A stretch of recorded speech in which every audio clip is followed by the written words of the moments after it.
pag-apaw ng ilang ilog at pagkasira ng tulay sa ilang barangay dahil sa patuloy na pag-ulan nagdulot ng pangamba sa mga residente sa bayan ng Bulan. Ang buong detalye ng balita nasa linya si SM Romel Coro. Bicol Network News Report!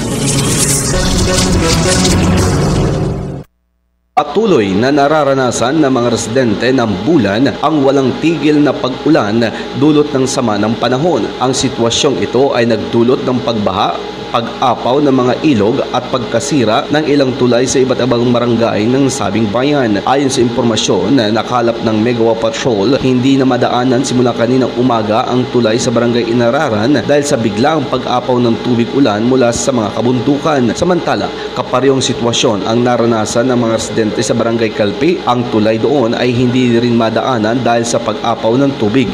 Sa kabila ng matinding hamon, nagtulong-tulong ang mga taga-barangay Calpe na maglagay ng tali bilang hawakan upang maging gabay ng mga tumatawid sa tulay at maiwasang matangay ng malakas na agos ng tubig.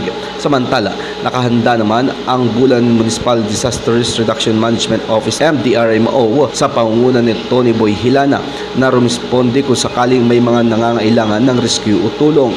Sa kabilang dako, patuloy ang pagbumonitor sa kalagayan ng mga apektadong lugar upang masigurong mabibigay ang kanilang tulong sa mga residente. Para sa Bicol Network News, Megawa Patrol No. 5, Romel Grabador Coro, tatak, tunay na serbisyo.